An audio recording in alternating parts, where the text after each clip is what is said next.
Ang mensahe ng Panginoon para sa atin, tayo po'y manalangin. O Diyos, salamat po. Dahil ang bawat paglapit namin sa iyo ay hindi sayang at hindi baliwala. Hindi kami nakikipag-usap sa hangin lang. Kinakatagpo mo kami. Lalong-lalo na kapag lumalapit kami, dala-dala ang mga kahilingan na nagbibigay ng higit na kaluwalhatian sa iyo. Sasagutin mo ito. At ang hiling namin ngayong umaga ay ang patuloy po ninyong pagbubukas ng aming mga puso at isipan upang maunawaan namin ang salita mo. Gaano man po ito kalalim. Ang banal na Espiritu mo ang gumabay sa amin para maging maliwanag ito, kasing liwanag ng sikat ng araw, upang wala kaming magiging dahilan para hindi namin sundin ang mga kalooban mo na nandito. Kaya nga, ito po ang pundasyon ng aming kahilingan sa iyo. Gusto ka naming masunod. Gusto ka naming mahalin ng higit pa.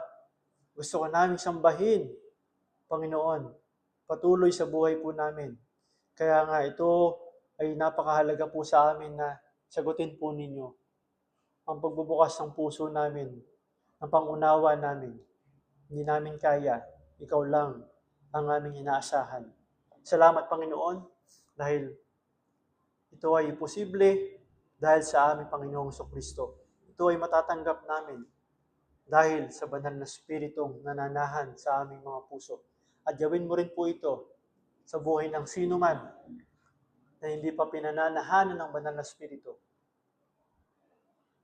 Gawin po ninyo ang pagliligtas ninyo sa umagang ito sa pamamagitan ng kapahayagan ng salita ninyo sa amin. Ito po ang kahilingan namin sa pangalan ni Jesus. Amen. Lahat tayo gumagawa ng desisyon sa buhay natin. Di ba? Hindi lang mga magulang. Hindi lang mga lolo-lola. Hindi lang mga tito-tita. Kahit yung mga bata, gumagawa ng desisyon yan. Namimili anong gagawin. At karaniwan, kapag pumipili tayo, nagdedesisyon tayo, merong pinakamalaking bagay na nagtutulak sa atin para yun ang piliin natin. Di ba? Pipili ka, ano bang mas maganda rito? Ano bang mas matibay? Maliban doon, merong isang aspeto ng buhay natin na hindi nakikita ng iba. Kaya minsan, pag pinili mo yung isang bagay, magtataka sila, bakit yun ang pinili mo? Bakit yun yung nagustuhan mo? Parang hindi naman makita agad. Hindi talaga maintindihan. So maraming nag-uudyok sa atin. Marami ang nag-iimpluwensya sa atin. Ang tawag natin doon, ito yung mga bagay na naghahari sa atin. Yung mga bagay na may pinakamalaking impluwensya kung bakit natin ginagawa yung mga bagay na ginagawa natin sa pang-araw-araw na buhay. Hindi lang tuwing may desisyong malaki. Hindi lang tuwing may mga life-changing na opportunities na pagkakataon sa buhay natin. Sa araw-araw. Sa araw-araw. Yun nga yung mas mahirap sa lahat eh. Yung araw-araw na yon, akala natin minsan maliit. Pero dahil paulit-ulit natin ginagawa, paulit-ulit tayo nagdedesisyon sa mga ganong bagay, hindi natin namamalayan, nagpapatong-patong yan eh, hanggang sa lumaki. So hindi natin po pwedeng maliitin yon. Maaaring iba sa atin, nauudyo ka ng takot, nauudyo ka ng kumpiyansa sa sarili, nauudyo ka ng iba't ibang maraming bagay. O pwede naman para matuwa yung ibang tao. Gagawin ko to para matuwa sa akin si ano. Gagawin ko to para maging iba yung tingin sa akin ng taong ito. Meron din pinangungunahan ng galit. Matagal nang kinikimkim sa loob. Hindi mo lang nilalabas. Hindi mo lang pinapakita. Pero yung pagdedesisyon na pinipili natin, pag sinuri mo, Yun palang dahilan. Meron din na kung ano na lang yung nakasanayan. Hindi na pinag-iisipan. Yun na lang kasi yung karaniwang ginagawa, parang very familiar na. So, ganun na lang. Ganito lang yan. Ganito kasimple lang. Okay? At hindi na nila pinag-iisipan muna at nagtatanong kung ano ba talaga ang naghahari sa kanilang kalooban. Kumbaga sinasabi nga sa mga Pilipino, bago ka magsalita, bago ka magdesisyon, bago ka sumagot, mag-isip ka muna ng 10 beses. Pero minsan, kahit 100 beses ka nag-isip, kung iba yung naghahari sa puso mo, yun pa rin ang kadalasang nangingibabaw at lalabas. At bakit ito sinasabi sa atin? Para makita din natin at sa kalooban ng Panginoon, makaka-relate tayo dito sa pinagdadaanan ng mga sinulatan ni Pablo sa Colosas. Nandun na tayo, malapit na tayo matapos sa chapter 3 ng sulat niya sa mga taga-Colosas. Merong mga iba't ibang mga bagay na umi-impluwensya sa kanila. Filosofiya, relihiyon, impluwensya ng tao, impluwensya ng mga taong may impluwensya din sa buhay nila. Bawat isa ay nagsasabi sa kanila na ang dapat na sentro ng buhay mo ay ito, ganito. At sa gitna ng lahat ng iyon, sa gitna ng ganoong kalagayan nila, sumulat si Pablo sa kanila. Sinulatan niya ang mga mananampalataya. Particularly dito sa chapter 3, na nagsasalarawan, nagpapaalala sa kanila na ang dapat maging sentro ng kanilang pagdidesisyon sa buhay sa araw-araw ay kung ano na sila. Ano na ang kanilang katayuan sa harapan ng Diyos. Yun dapat yung sasalamin sa buhay nila. Sa bawat ginagawa, sinasabi, pinamumuhay, pinapairal na ugali, yun dapat ang sasalamin. Dapat yun malalantad. At sa mga pinag-aralan natin hanggang verse 14, doon tayo natapos last week, pinakita niya doon, sino ka na? Sino na ba? Ano na ba ang nangyari sa isang tao nakipag-isa kay Kristo? Siya ay binuhay ng muli, at dahil binuhay na siyang muli, dahil patay na yung kasalanan sa kanya, sabi niya dapat isa-isip nyo na yung mga bagay na panlangit at yung mga bagay na panlupa ay alisin mo na. At hindi siya natapos doon, hindi siya general lang nang nagsabi ng gano'n. Ano yung panlangit? Bahala na kayo mag-isip kung ano yun. Ano yung panlupa? Bahala na kayo mag-isip kung ano yun. Nagbigay siya ng mga halimbawa dito. Yung mga bagay na panlupa na dapat patuloy na maging patay sa atin, ay yung binanggit niya rito sa 5 to 9. Yung mga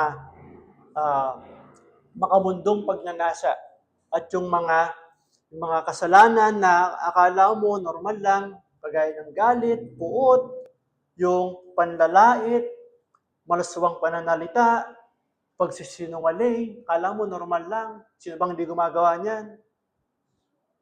Pero pati yun, sinasabi niya, ito yung mga bagay na panlupa, na dapat hindi nyo na inaatupag, na dapat unti-unti nang nababawasan sa atin, hanggang sa mawala na yan.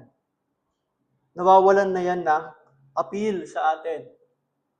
At natutuon na tayo sa mga bagay na panlangit. Ano yung mga bagay na panlangit? Yun yung sinabi niya sa verse 10 hanggang verse 14. Yun yung dapat na isuot natin. Ano yung mga yon? Yung pagkataong patuloy na nababago sa wangis ng Diyos na nasa langit. At sabi niya sa verse 12, ito yung mga halimbawa ng mga bagay na panlangit. Pagiging mahabagin, pagiging mapagpakumbaba, pagiging mahinahon, pagiging mapagtiis, mapagpasensya, kung may hinanakit kayo sa kanino man, pagpapatawad, at higit sa lahat, pag-ibig. Yun yung mga sinabi niya, kaya hindi niya hinayaan na Parang manghula na lang sila at tayo. Ano ba yung mga bagay na panlangit na yun? Ano ba yung mga bagay na panlupa? Ito ibinigay niya yung ilan. Ilan lang ito, of course marami pa. At dito ngayon, sinasabi niya, dapat patuloy nating ilantad yan. Kailangan araw-araw yan. Yun yung mga sinabi natin last week. But ngayon, makikita natin, ituturo niya ulit sa atin, paano mailalantad ang paghahari ni Kristo sa buhay mo. Ito yung mga picture para masabi sa atin, naghahari ang buhay. Naghahari si Kristo sa atin. Siya na yung talagang Panginoon natin at tagapagligtas natin. Pero paano natin magagawa yun sa araw-araw? Paano pa? Hindi lang tuwing may tukso sa ganitong mga kasalanan. Hindi lang tuwing depende sa pakiramdam natin, depende sa panahon. Pero sa araw-araw kasi, sinasabi niya rito. So ngayon, tinuturo niya sa atin tatlong bagay. Apat na bagay. Apat na paraan kung paano natin mailalantad ang paghahari ni Kristo sa buhay natin. Si Kristo na nga ba talaga ang hari sa atin o tayo pa rin? Tayo pa rin, yung sarili pa rin natin. Una, ang sabi niya, karaniwan dito, kinuha ko lang exactly dito sa mga talata. Sa verse 15, ang sabi dito, paghariin ang kapayapaang kaloob ni Kristo. Paghariin ang kapayapaang kaloob ni Kristo. Verse 15, yung unang bahagi. Yung pangalawa, pasalamatan palagi ang kalooban ng Diyos. Pasalamatan palagi ang kalooban ng Diyos. Nasa verse 15 pa rin yun. Pangatlo, para lang masunod ko yung P lahat, madali nyo matandaan. Patirahin or panahanin. Baka kasi masyadong malalim yung panahanin sa inyo. So patirahin sa puso ang salita ni Kristo. Okay? Huwag lang tambay. Huwag lang transient. Patirahin. Ang puso, sa puso ang salita ni Kristo, verse 16. Verse 17, parangalan palagi ang pangalan ni Kristo. Parangalan palagi ang pangalan ni Kristo. So basahin po natin yung Colossus chapter 3, verse 15 hanggang 17. Colossus chapter 3, 15 hanggang talatang 17. Paghariin ninyo sa inyong puso ang kapayapaang kaloob ni Kristo. Very clear. Sapagkat iyan ang dahilan kung bakit kayo tinawag sa iisang katawan. Magpasalamat kayong lagi. 16. Ang salita ni Kristo ay hayaan ninyong lubusang manatili sa inyong puso. Turuan ninyo at paalalahanan ng isa't isa ng may buong karunungan. Buong puso kayong umawit ng mga salmo, mga himno, at mga awiting espiritual ng may pagpapasalamat sa Diyos. At anuman ng inyong gagawin o sasabihin, gawin ninyong lahat sa pangalan ng Panginoong Hesus. At sa pamamagitan niya ay magpasalamat kayo sa Diyos Ama. Paano natin paghahariin or paano mangingibabaw, mailalantad ang paghahari ni Kristo sa buhay natin, sa buhay mo at sa buhay ko. Una, sabi niya dito, paghariin ang kapayapaang kaloob ni Kristo.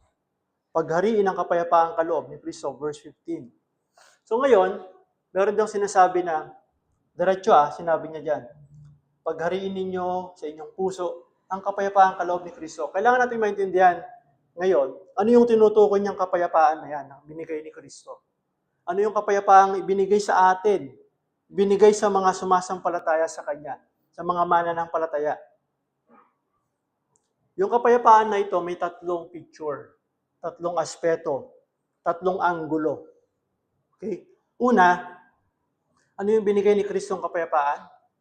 Kapayapaan sa Diyos. Kumbaga sa English, peace with God.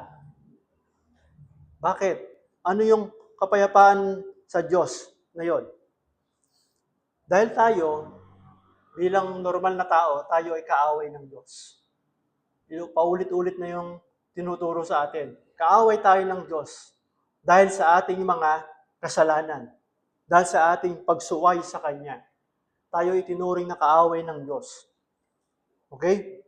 Ito yung katayuan ng lahat ng tao. Kahit gaano ka pa kabuti sa tingin mo, kahit gaano ka pa, kumbaga parang sabi ko nga sa kandila, gaano pa mas kaganda yung liwanag mo bilang kandila, sa iba mas maliit, ikaw mas malaki, pero kapag nilagay mo nga yan sa ilalim ng sinag ng katanghaliang araw, yung liwanag na yun parang walang liwanag. Bali wala. Kasi doon mo dapat ikumpara yung sarili natin, sa liwanag ng Diyos. At hindi yun nakapasa, hindi yun nakabot. So tayo ay kaaway ng Diyos. Pero ang sinasabi niya rito, anong binigay niya? Sabi sa Roma chapter 5 verse 1, sa Roma chapter 5 verse 1, sapagkat napawalang sala na tayo sa pamamagitan ng ating pananampalataya.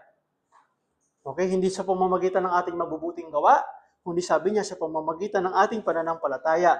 Mayroon na tayong mapayapang ugnayan sa Diyos sa pamamagitan ng ating Panginoong Jesucristo. Sabi niya sa Roma chapter 5 verse 10, dati tayo'y mga kaaway ng Diyos, ngunit tinanggap na niya tayo bilang mga kaibigan sa pamamagitan ng pagkamatay ng kanyang anak. At dahil dito, tiyak na maliligtas tayo sapagkat si Kristo ay buhay. Kumbaga dati, talagang kaaway ka ng Diyos, pero ngayon, sabi niya nga dun sa verse 10, chapter 5, bilang mga kaibigan na. At actually, hindi lang kaibigan, tayo mga anak na ng Diyos.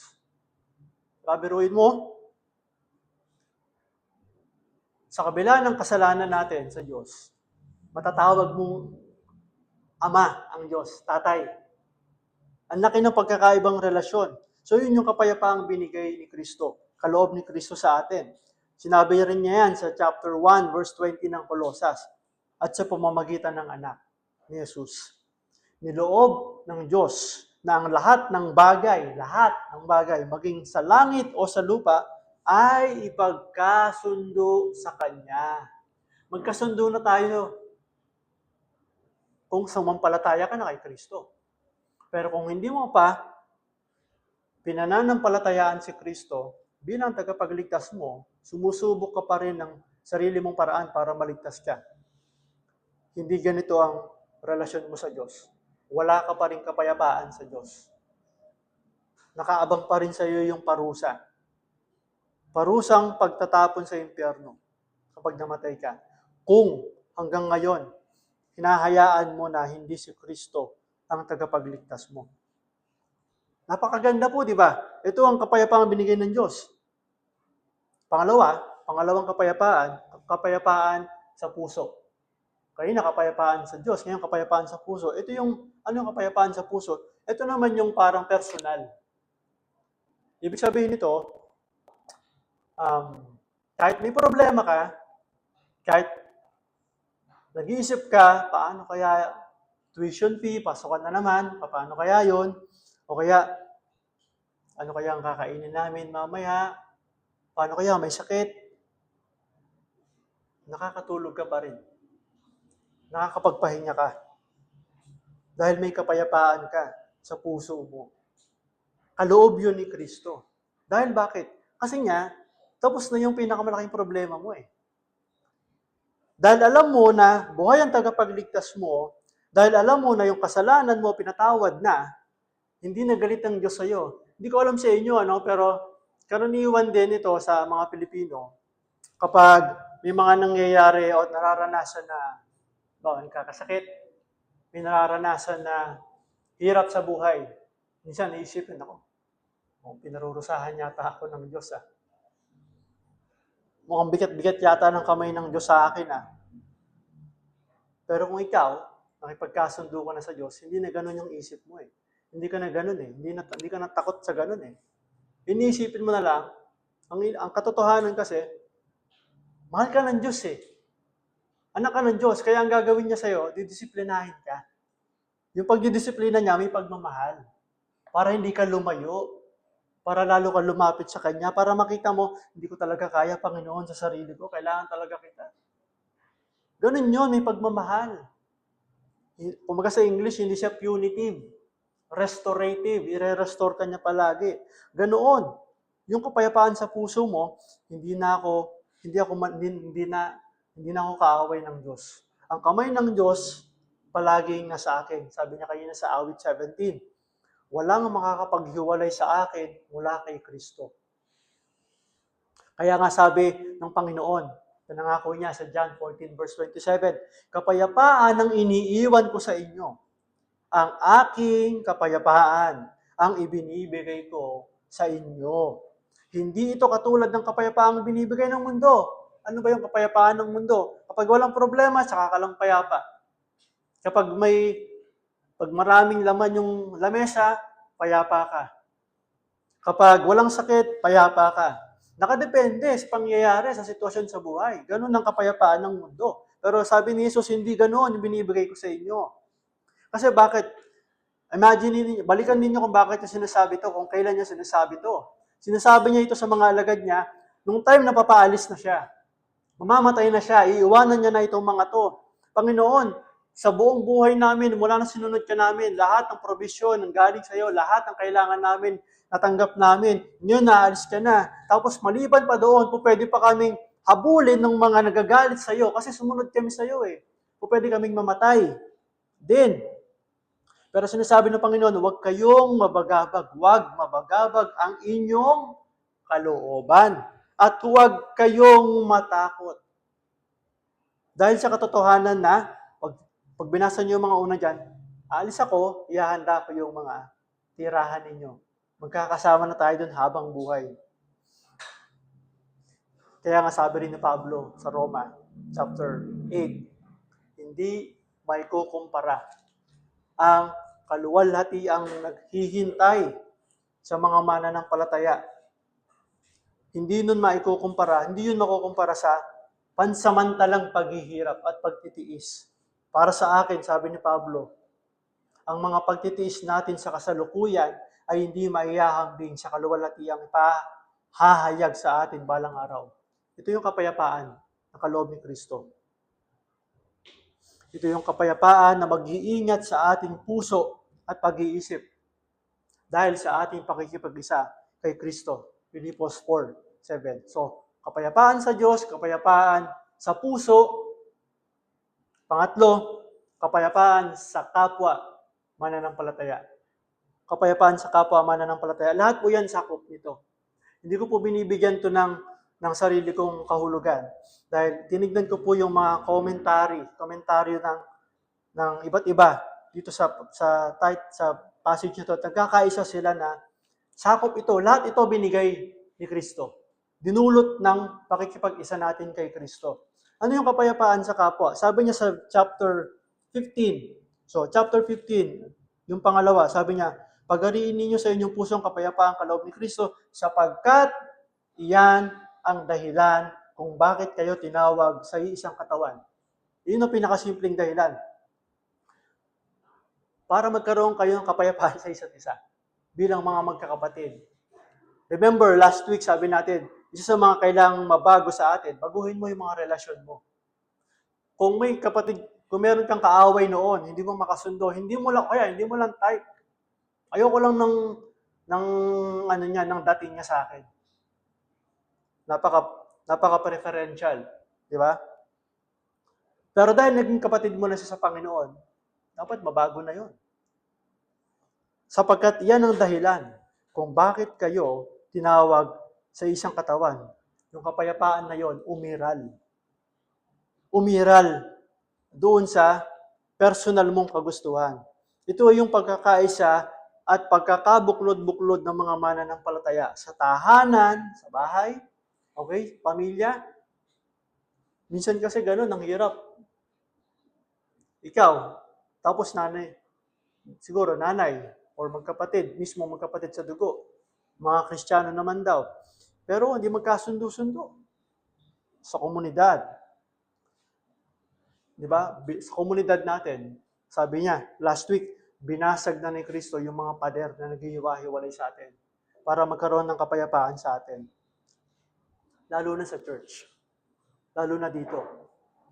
Okay? Pagdating natin dito, pagpasok natin dito, basag lahat ng iba-iba natin. Wala yon. Hindi po pwedeng umiral yon dito. Dahil sabi ko, hindi. Dahil sabi ng Diyos. Sabi ng Panginoon, pantay-pantay po ang mga anak ng Diyos. Dahil pantay-pantay tayong itinrato ng Diyos, pantay-pantay tayong mga makasalanan, pantay-pantay tayong nangangailangan ng awa ng Diyos, pantay-pantay yung dami ng ating pangangailangan ng awa ng Diyos. Hindi mo po pwedeng sabihin, sa akin, konti lang yung awa ng Diyos sa kailangan ko, mas marami yung sa kanila. Hindi, iisa lang. Gusto kong banggitin dito yung sinabi ni John MacArthur. Ito po yung isa sa mga pastor na nagpastor siya sa isang church lang ng mahigit 50 na taon. Pero wala na po siya. Kakauwi lang po niya sa Panginoon. Ito pong sabi niya, ang kapayapaan ay hindi lamang tungkol sa ating relasyon sa Diyos at sa ating sariling kalooban sa puso, kundi kasama din ang relasyon natin sa kapwa mananampalataya. Tinawag tayo ng Diyos na mamuhay ng may kapayapaan bilang iisang katawan. Biruin mo yung katawan mo, nag-aaway-away. Di ba? Alam ko, ang hirap ma-imagine nun. Ganon din sa atin, ang hirap i-imagine dapat nun eh. Hindi ko ma-imagine na hindi ko pakikitunguhan ng maayos tong kapatid ko na to. Ang mga taong may kapayapaan, sabi pa niya, may kapayapaan na sa Diyos at may kapayapaan sa kanilang sariling puso ay natural na mamumuhay din ng may pagkakaisa at mapayapang relasyon sa isa't isa. Kaya nga, ang utos sa atin ni Pablo din sa Efeso chapter 4, verse 3, sikapin ninyong mapanatili ang pagkakaisang mula sa Espiritu sa pamamagitan ng kapayapaang nagbubuklod sa inyo. Okay? At meron pang isang sinabi sa dyan sa Roma chapter 4. Roma chapter 12. Gusto kong balikan ito kasi ang halaga din ito eh. Ang ganda ng punto niya dito. Maiiwasan dito yung pagtuturo, pointing finger. Sa Roma chapter 12, ang sabi niya, patungkol sa kapayapaan na hanggat nakadepende sa iyo, hanggat nakadepende sa iyo, panatiliin mo ang kapayapaan, ang maayos na relasyon sa isa't isa. Nahanap ko po yung verse 12 verse 18. Thank you. Hanggat maaari, okay? Gawin ninyo ang inyong makakaya upang mamuhay kayo ng mapayapa kasama ng sinuman. Sabi niya rito, sinuman. Okay? Hanggat nakadepende sa inyo, hanggat maaari. Hanggat hindi ka nagkakasala sa pakikipag-isa doon sa taong iyon, hanggat hindi nakokompromiso yung kabanalan ng Diyos, okay? Gawin mo ang lahat para maging mapayapa ang relasyon mo sa kanila. So wala na to. Wala na dapat to. Hindi rin yan to pwede na, yun yung ibig sabihin ng paghariin. Okay? Yun yung ibig sabihin ng paghariin dito. Kumaga ito parang, kumaga sa laro, kaya tignan ninyo sa laro. Yung mga nagbabasketball dito. Yung mga kahit ibang laro. Sa isang hindi official na laro, kanya-kanyang tawag ng foul, di ba? Tama ba? Ayaw tumango ng mga nagbabasketball eh. Pag kanya-kanyang laro, walang referee, na ganun ko lang, ay, foul. Ganun na eh. Kanya-kanyang tawag. Di ba? Pero ito kasi sinasabi ng paghariin, ito yung parang naglalaro ka ng may official na referee. Kahit anong sabihin mo, pag tinawag ng referee, foul, yun yung masusunod. Kahit sabihin mo na hindi man niya nakita mo pero wala siyang tinawag na violation, walang violation. So sinasabi niya rito, ito yung mangingibabaw. Kahit anong sabihin mo, kahit ano ang nasa puso mo, kahit ano pa yung preferensya sa isip mo, ang mangingibabaw, yung referee. Ano yung referee? Yung kapayapaan. Nakaloob ni Kristo. Kahit anong kalagayan mo, dapat paghariin natin yun. Palagi nating alalahanin yung kapayapaan sa Diyos. Maayos na yung relasyon ko sa Diyos. Dahil maayos na yung relasyon ko sa Diyos, dapat maging maayos ako, patuloy ako maging maayos, patuloy kong alagaan yung relasyon na yun, yung kapayapaan na yun. Hindi ako pinababayaan ng Diyos. Yung pinagdadaanan ko ngayon, hindi ito parusa ng Diyos. Ito ay pagmamahal ng Diyos. Mahal na ako ng Diyos eh. Dahil sa Panginoong Sus. At sa tuwing dumadaan tayo sa mga pagsubok din, yung kapayapaan sa ating puso na kaloob ni Kristo, paghariin din natin yun. Sabi niya, yun dapat ang naghahari. Kaya, tapos, yung paghahari yung kapayapaan sa kapwa, ibig sabihin yan, may dulot din yan na kapakumbabaan sa atin. Diba? Kasasabi lang niya kanina sa mga naunang talata, yung pagpapakumbaba. At dito, masasalamin din yung pagpapakumbaba na yun. Paano? Alang-alang sa kapayapaan ninyo bilang magkapatid, hindi mo lang magiging goal na patunayan ng sarili mo na tama ka. Mali siya. Hindi yun ang goal. Hindi yun ang layunin mo. Ipapamukha mo lang o kaya maninisi ka pa ng iba. Isisisihin mo pa. Ikaw kasi. Sabi ko sa iyo, di ba, tama ako kanina, mali ka. So, wala nang pamamaraan na ganoon sa atin. Inaalis na natin yon. Itong mga bagay na ito, sa tuwing mahaharap tayo sa desisyon sa buhay natin, paano mailalantad dito yung paghahari ng kapayapaan ni Kristo? Ng kapayapaan na kaloob ni Kristo. Kung ang isang bagay ay nagdudulot ng kaguluhan sa puso natin at salungat sa kalooban ng Diyos, senyalis yun na may mali. May mali dun sa pinipili nating desisyon. Ito bang, pag pinili ko ba to, maghahari ba? Malalantad ba rito? Sa puso ko, makikita sa akin yung kapayapaan ng Diyos. Kapayapaan sa Diyos, kapayapaan sa puso ko. Kapag ba itong desisyon na ito ang ginawa ko, pinili ko, makikita ba ng iba nang walang pagdududa na pinangungunahan ako, pinaghaharian ako ng kapayapaan na meron na ako sa Diyos. Meron na akong kapayapaan, bagong relasyon sa kapwa ko. Hindi na, kumbaga nawawala na tayo sa trono. Talagang si Kristo na ang nasa trono. Ito napaka-practical. Bago ako lumipat sa pangalawa. Napaka-practical na sabi ni Pablo, huwag ninyong gantihan ng masama ang masama. Sikapin ninyong mamuhay ng marangal sa harap ng lahat ng tao.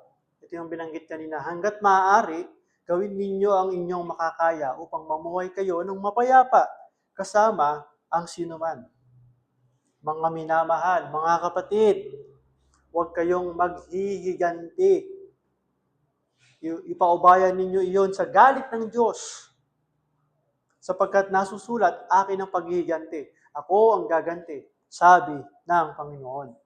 Sa halip, kung nagugutom ang iyong kaaway, pakainin mo. Kung nauuhaw, painumin mo. Sa gayon, ay magbubunton ka ng mga baga sa kanyang ulo. Ibig sabihin, mapapahiya siya. Bakit ko nararamdaman to sa taong to? Wala naman ako ginagawa ng masama. Mapapahiya siya sa sarili niya. Huwag kayong magpadaig sa masama.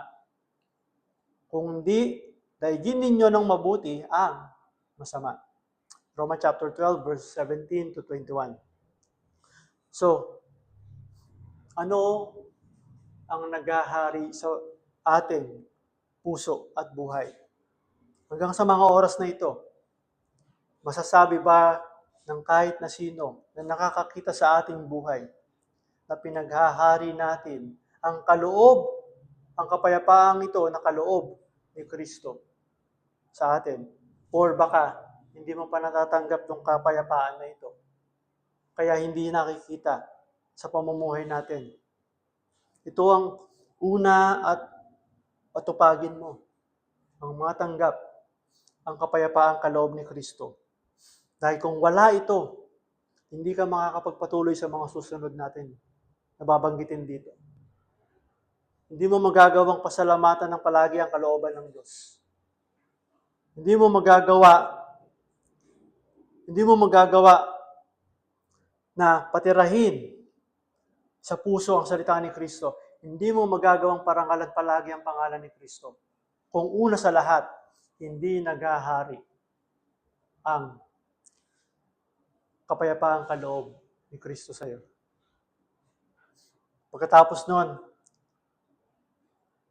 pangalawa, ang sabi pa niya, paano mailalantad sa ating buhay ang paghahari ni Kristo? Pasalamatan palagi ang kalooban ng Diyos. Sabi niya doon sa verse 15, magpasalamat kayong palagi. Napakasimple. Utos yan. Sa verse 15, utos yon.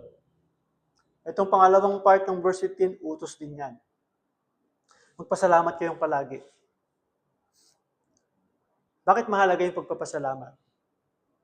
Bakit mahalaga yung pagpapasalamat? Alam nyo, ito yung isa sa mga magpapakita kung Kristiyano ka o hindi. Ito yung isa sa mga ebidensya na Kristiyano ka ba talaga o hindi? Hindi pa.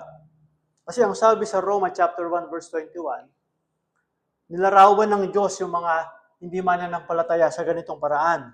Ang sabi niya, kahit nakilala nila ang Diyos, siya'y hindi nila pinarangalan bilang Diyos, ni pinasalamatan man. Bakit? Paano? Kasi pag tinuloy mong basahin yan, makikita natin dyan, or bahagi ng chapter 21, yung ibang mga lalaki, pinili nila makipagrelasyon sa kapwa lalaki. Yung ibang mga babae, pinili nila makipagrelasyon sa kapwa babae. Bakit? Ito yung sinasabi niya ron, hindi mo man lang pinasalamatan ng Diyos na likha ka niya. Nagre-rebelde ka pa sa pagkakalikha niya sa iyo, imbis na pasalamatan natin siya. Nagre-rebelde yung pagkakagawa sa kanya. Hindi ako lalaki eh. Hindi ko nararamdamang lalaki ako, kaya nakikipagrelasyon sa kapwa lalaki. Hindi ko nararamdamang babae ako eh. Kaya nakikipagrelasyon sa kapwa babae. At sabi ng Panginoon, dahil sa lalim ng kanilang pagkakasala, sa lalim ng kanilang pagsuway, pinabayaan na sila ng Diyos. Nawala na yung grasya ng Diyos sa kanila. Pinag-uusapan namin ni Mrs. minsan na nagbabiyahe kami. Para na-realize ko lang, yung salitang disgrasya, Tagalog ba yun o Spanish? Spanish, hindi ko alam. Pero disgrasya, kasi sa English, pag sinabing this, wala. Tama? Wala. So, disgrasya. Yung grasya ng Diyos. Kagandahang loob ng Diyos. Hindi mo karapat-dapat tanggapin. So, yung disgrasya, minsan, parang yun yung dapat lang kumaga parang konsekwensya kasi yun eh, na-disgrasya ka kasi minsan, hindi ka nag-ingat, disgrasya. Isip ko lang, share ko lang sa inyo. Pero may aspeto lang kasi na parang nawala doon nung moment niya, nawala yung grasya ng Diyos eh. Binatawan niya yung grasya.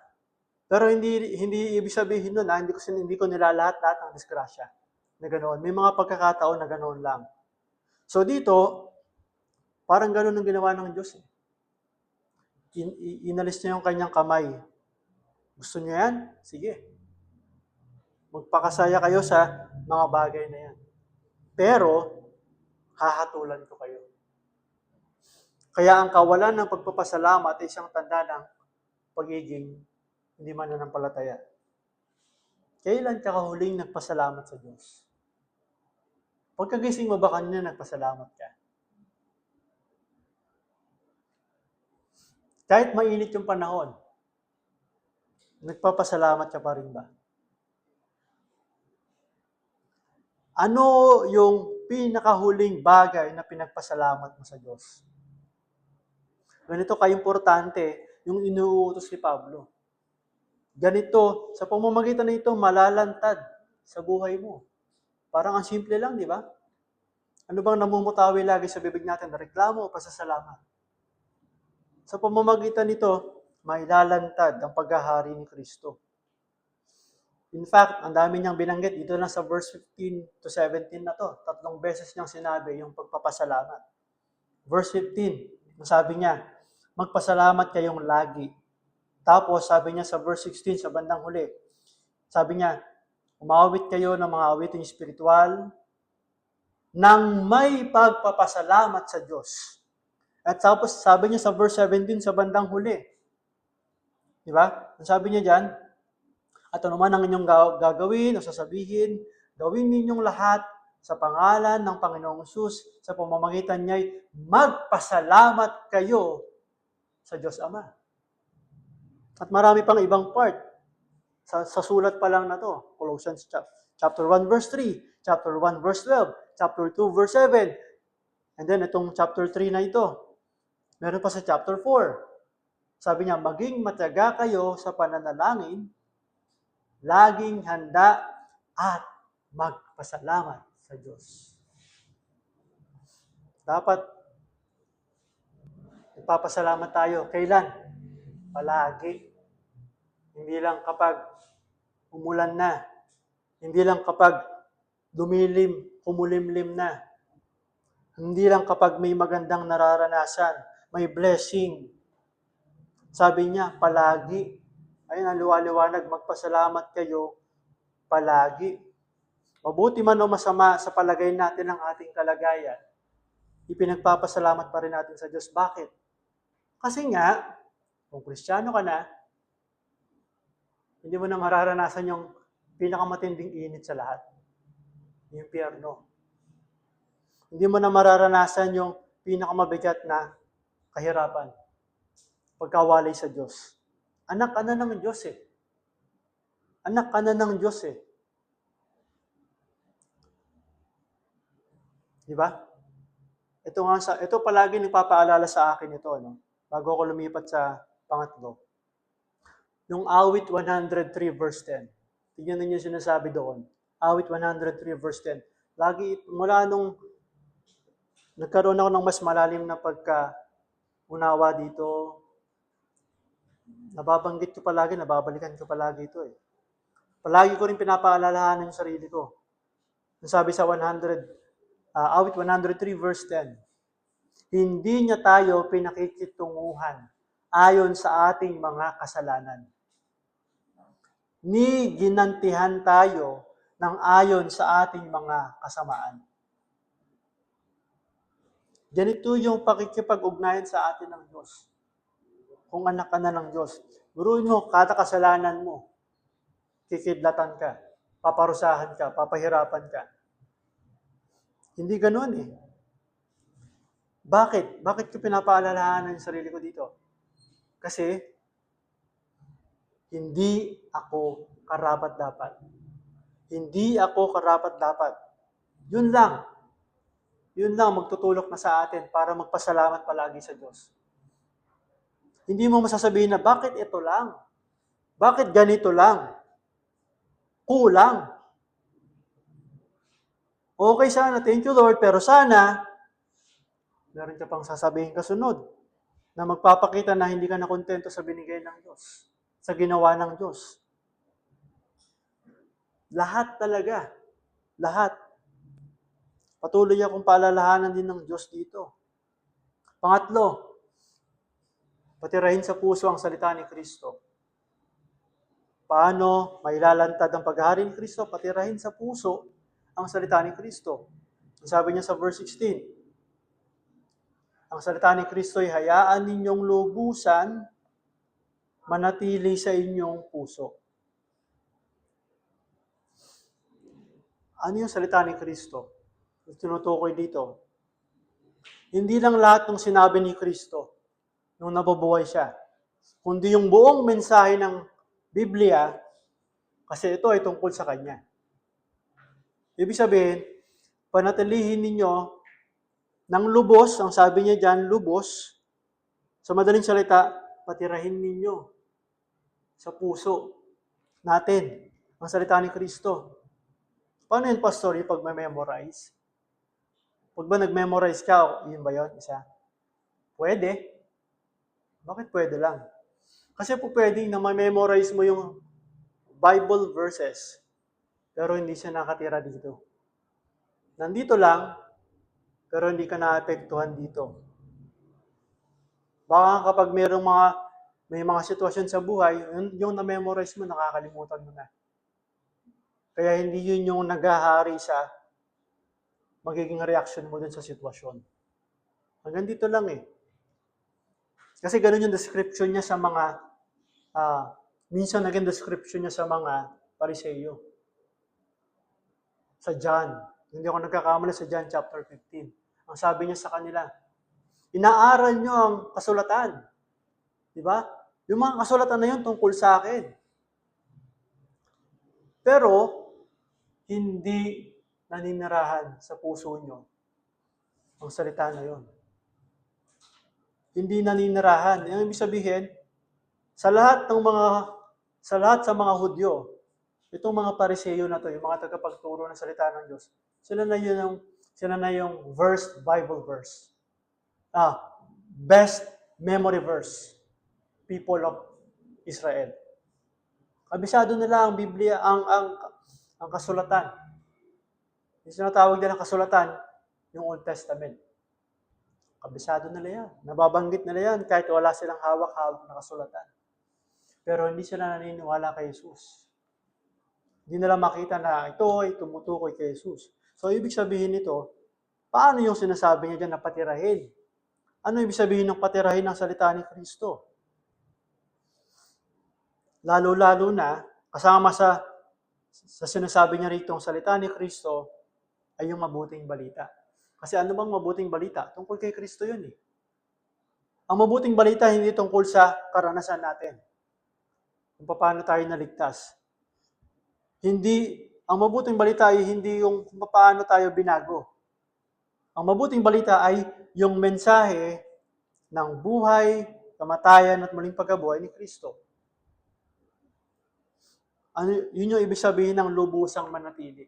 Ano ibig sabihin ng lubusang manatili? Mangyayari yon sa pamamagitan ng pagbabasa, pag-aaral ng salita, pagbubulay-bulay, pagsasaulo, sama rin yon. Hinahayaan natin, ito pinakamahalaga sa lahat, pinapahintulutan natin ang salita na gabayan ng ating mga desisyon sa buhay. Hindi yung kapag humarap na tayo sa desisyon, sa problema, nakakalimutan na natin. Napairalin yun. Ang napapairal natin, ang naghahari pa rin, yung mga sarili pa rin natin. Tapos, nagbigay din siya ng mga halimbawa dito kung paano turuan ninyo at paalalahanan ng isa't isa ng may buong karunungan. Isa sa mga paraan para Isa sa mga paraan para mapatira natin ang salita ni Kristo, dapat lagi natin naririnig. At yun yung ginagawa natin dito sa church. Sabi niya dyan, turuan ninyo at paalalahanan. Dalawang bagay. Turuan at paalalahanan. Yung turuan, kung ano sinasabi sa Biblia, ituturo. Kagaya ng ginagawa ko po. Tapos, ano pa, yung ginagawa rin sa mga Bible studies, sa mga gospel time. Ano yung paalalahanan? Ito yung paalalahanan, ito yung sinasabi na sa English, admonition. Admonish. Ano ibig sabihin ng admonish? Itutuwid mo yung isang kapatid mo na nagkakasala. Hindi mo siya hayaan mo na siya. Malaki na yan. Hayaan mo na siya para madala siya pag napahamak siya. Hindi. Ito, maliban sa pagtuturo, paraan din na Ibig sabihin, kapag tayo, magtutuwiran tayo sa isa't isa. Kasi sabi niya dyan, isa't isa eh. Hindi lang si pastor magtutuwid sa atin. Hindi lang sila mga tita-tita, Tita Bebs, Tita Mitch, Tita Vi, Tita Ret, hindi lang kami ang magtutuwid sa inyo. Sabi niya, isa't isa. Dapat magagawa natin na matuwid natin ang isa't isa. Paano? Sa pamamagitan ng pagpapatira ng salita ni Kristo sa puso natin. Yun yung nangingibabaw. Hindi yung kung ano lang sa tingin mo. Ang nangingibabaw sa atin, yung salita ni Kristo. At kapag ganun ang nangyari, magagawa yun ng bawat isa sa atin, sa isa't isa. So, ibig sabihin nun, kapag may nagtuwid sa atin, sabi niya dito, paalalahanan ng isa't isa, ay, kapatid, parang mali ang ginagawa mo ah. Bakit? Pastor ka ba? Ba't mo sinasabi sa akin yan? Ikaw ba si Tita Bebs ka ba? Ba't mo sinasabi sa akin yan? Sino ko ba? Hindi, magkakapatid tayo eh.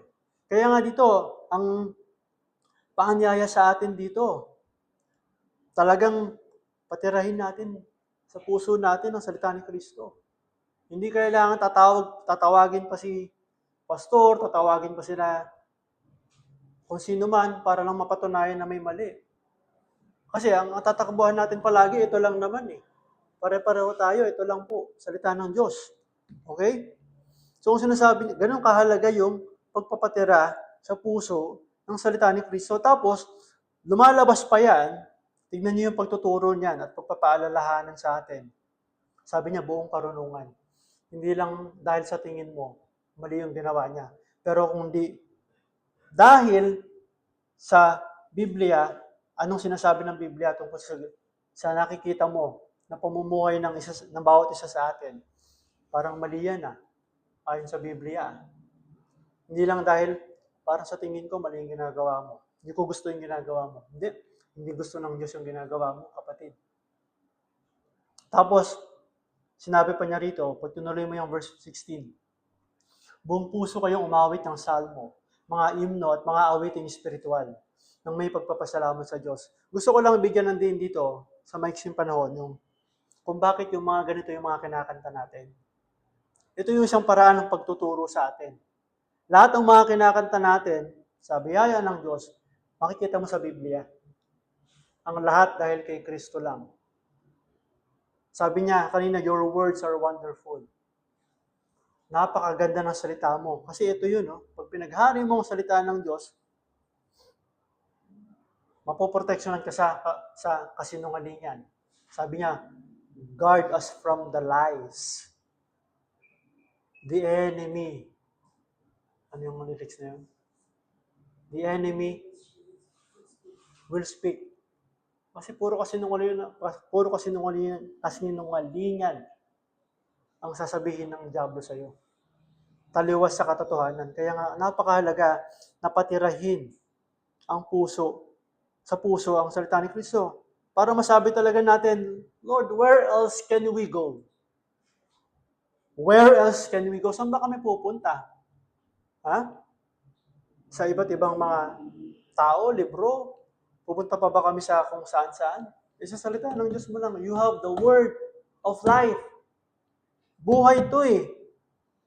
Malibang hindi mo ito nakikita, at kung hanggang ngayon, hindi mo pa rin nakikita ang buhay ito, nakikiusap ako sa iyo. Manalangin ka. Na ipakita sa iyo ng Diyos kung ano talaga to. Dahil hanggat hindi mo nakikita to, kung ano talaga itong salita ng Diyos dito,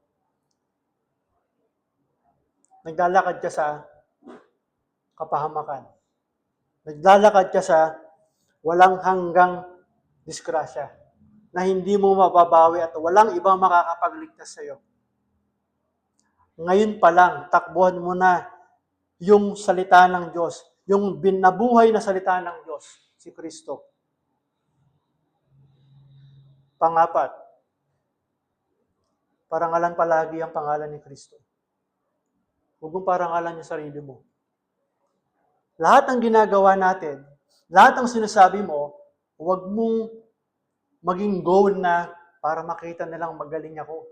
para makita nila na nakahihigit ako, para makita nila na the best ako, para makita nila kung sino ako. Hindi, ang sabi niya rito, at anuman ang inyong gagawin o sasabihin, gawin ninyong lahat sa pangalan ng Panginoong Jesucristo. Ano ibig sabihin nun? Parangalan mo palagi si Kristo. Siguraduhin mo na kay Kristo pupunta yung kapurihan, kaparangalan, hindi sa iyo. Hindi sa iyo.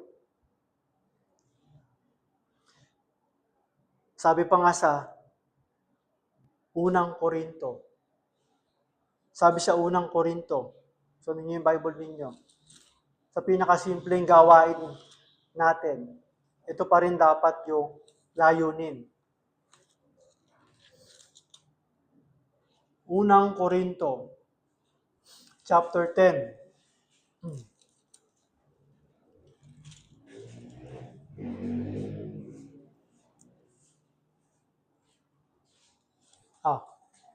Hindi po, sorry.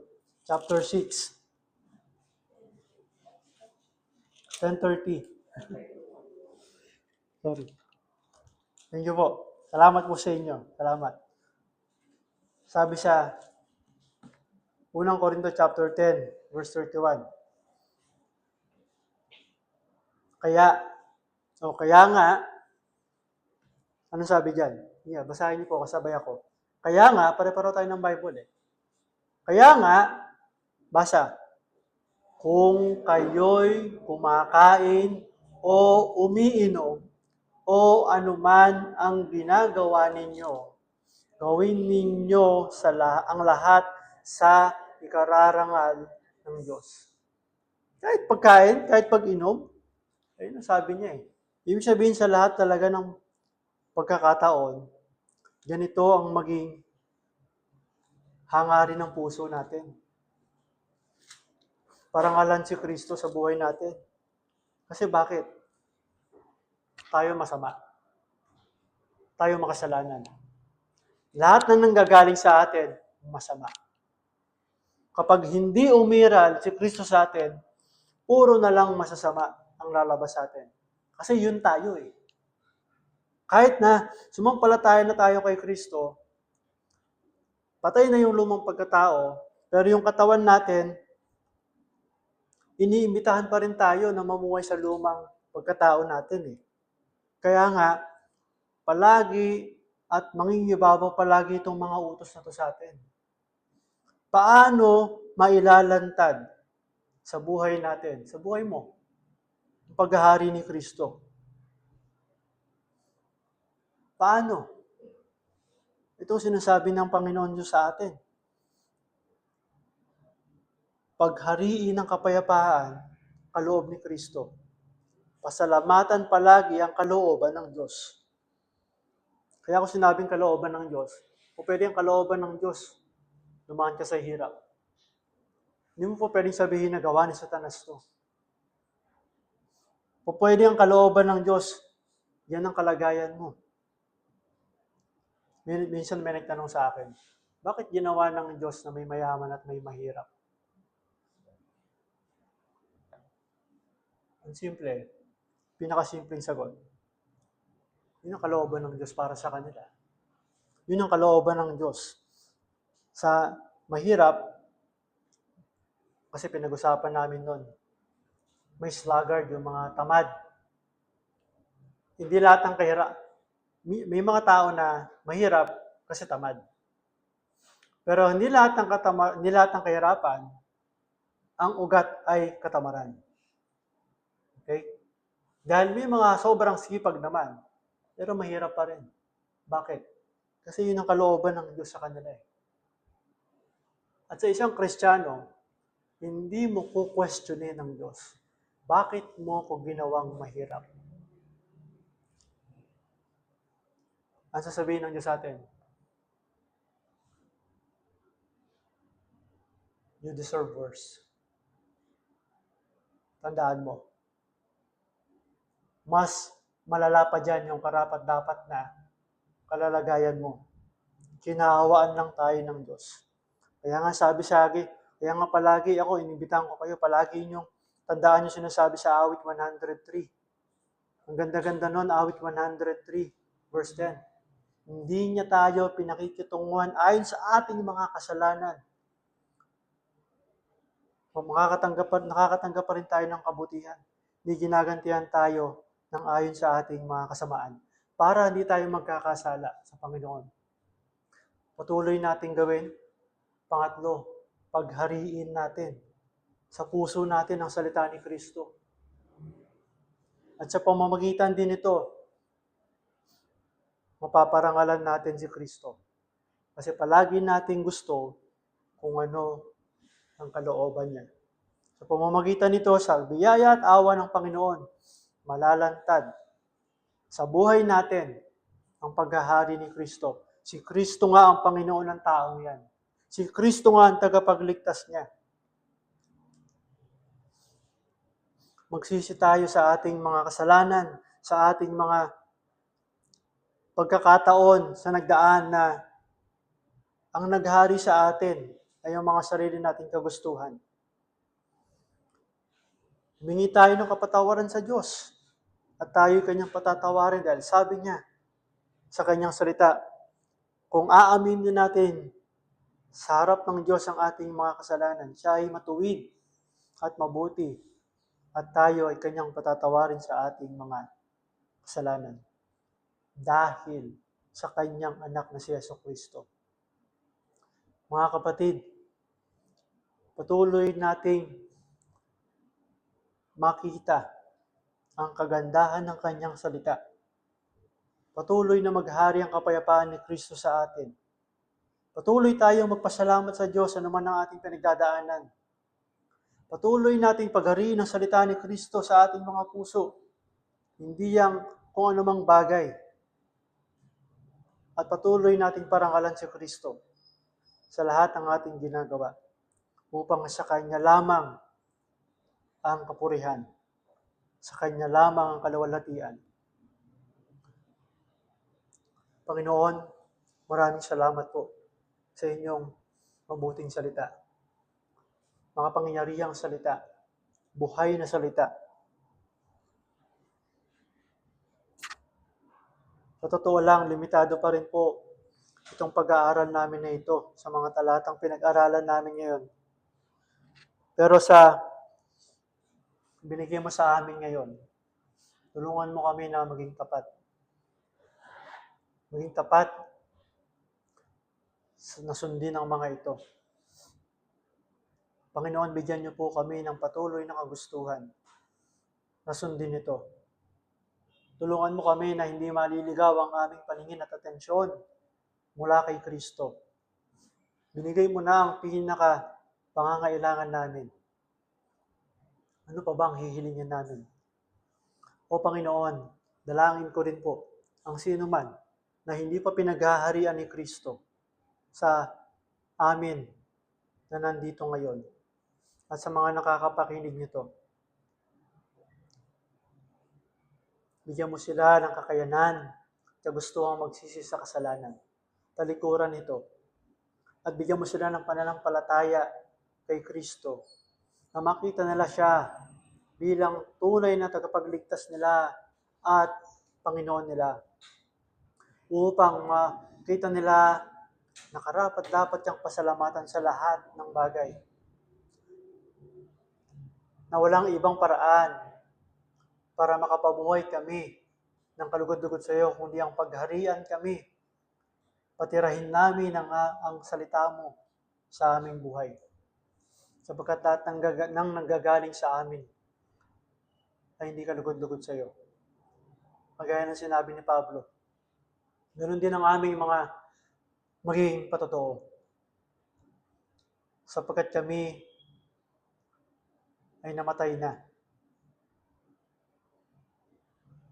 Kami ay namatay na sa aming mga sarili. At ang nabubuhay sa amin ay si Kristo. Kami ay pinako na. For I have been crucified with Christ, and it is no longer I who lives. Ngunit si Kristo ang nabubuhay sa akin. Siya na namatay para sa akin at umibig sa akin ng lubos. Maraming salamat, Panginoon. Mapapurihan ka palagi sa buhay namin. Sa pangalan ni Jesus, ito po ang panalangin namin. Amen. Amen. God bless you po. And we'll see you next week. And magkita po nawa tayo sa prayer night sa Wednesday, 5:30 p.m.